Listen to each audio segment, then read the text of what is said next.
সব সময় একই রকম খাবার মাছ মাংস খেতে ভালো লাগে না। তখন যদি একটু ভিন্ন রকমের ভর্তা হয় খেতে বেশ লাগে, মন্দ লাগে না। আসসালামু আলাইকুম, সবাইকে স্বাগত জানাচ্ছি স্নিগ্ধা অ্যান্ড লতাস কিচেনে অন্য রকম একটি ভর্তার রেসিপি দেখার জন্য।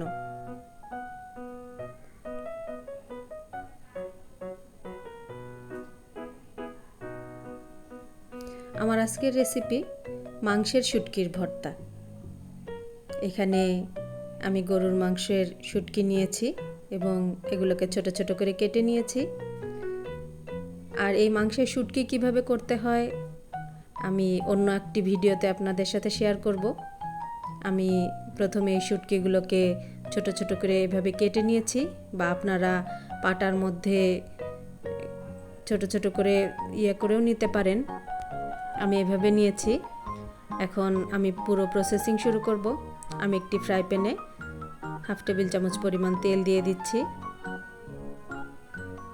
এখানে আমি এই মাংসের শুটকিগুলো দিয়ে দিব। মিডিয়াম লো আছে আমি আস্তে আস্তে এই মাংসের শুটকিগুলোকে ভেজে নিব। আমি এখানে গরুর মাংসের শুটকি নিয়েছি, আপনারা চাইলে খাসিও নিতে পারেন। শুটকির প্রসেসিংটি হচ্ছে, আপনি মাংসগুলোকে হালকা ভাপ দিয়ে একটু হলুদের গুঁড়ো দিয়ে রোদে শুকিয়ে নিতে পারেন। এটি সারা বছরের জন্য সংরক্ষণ করা যায় এবং খুবই ভালো থাকে, অন্যরকম খুবই মজার এই রেসিপিটি। আপনারা যারা আগে খেয়েছেন তারা তো জানেনই, আর যারা নতুন এখনও খাওয়া হয়নি তারা আমার রেসিপিটি দেখে শিখে নিতে পারেন।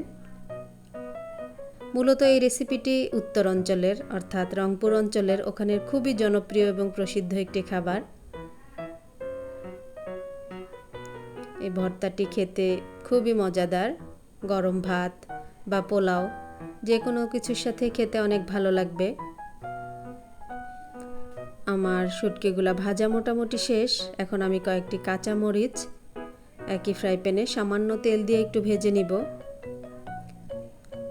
মিডিয়াম লো আঁচে ভাজতে হবে, তাহলে শুটকিগুলো একটা মুচমুচে ভাব আসবে এবং খেতে খুব ভালো লাগবে। কাঁচা মরিচগুলো যখন হালকা একটু হয়ে আসবে, আমি এখানে একটি বাটন ব্যবহার করছি ভর্তার জন্য। আপনারা হাতে মেখেও করতে পারেন। প্রথমে মরিচগুলোকে নিয়েছি, সাথে পরিমাণ মতো লবণ দিয়েছি। এখন আমার এই ভাজা মাংসের শুটকিগুলো দিয়ে দিচ্ছি এখানে।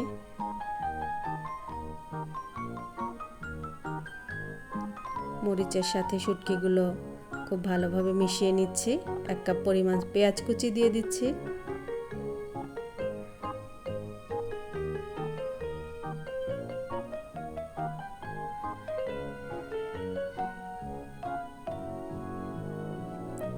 এখানে আমি অ্যাড করছি সামান্য পরিমাণে সরিষার তেল।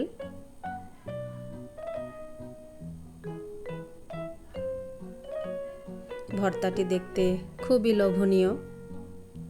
সবসময় একঘেয়ে খাবার খেতে খেতে যখন আর ভালো লাগে না, এভাবেই একটু ভর্তা বানিয়ে নিলে খুবই মজার হয়। আমার পরিবারের সবাই তো খুবই পছন্দ করে এই ভর্তাটি। আপনিও আমার রেসিপিটি শিখে তৈরি করে নিতে পারেন এরকম মজাদার একটি ভর্তা। এবং এই মাংসের শুটকিটি সারা বছর আপনি সংরক্ষণ করে রাখতে পারবেন। মাংসগুলো যদি খুব ভালোভাবে শুকানো হয় তাহলে এয়ারটাইট বক্সে রেখেও রাখতে পারবেন, অথবা ডিপ ফ্রিজে ডিপ করে রাখলেও রাখতে পারবেন। খুবই সহজ এবং মজার একটি ভর্তার রেসিপি।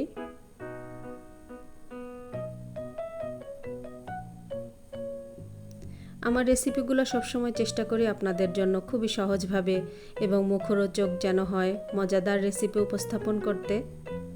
ভালো লাগলে আমার পেজটিকে ফলো করে রাখবেন, বেল বাটন অন করে রাখবেন, আমার পরবর্তী ভিডিও আসার সাথে সাথে আপনারা যেন নোটিফিকেশন পেয়ে যান। আর এই ভর্তার মধ্যে এরকম ভাত মাখা, খেতে খুবই অসাধারণ।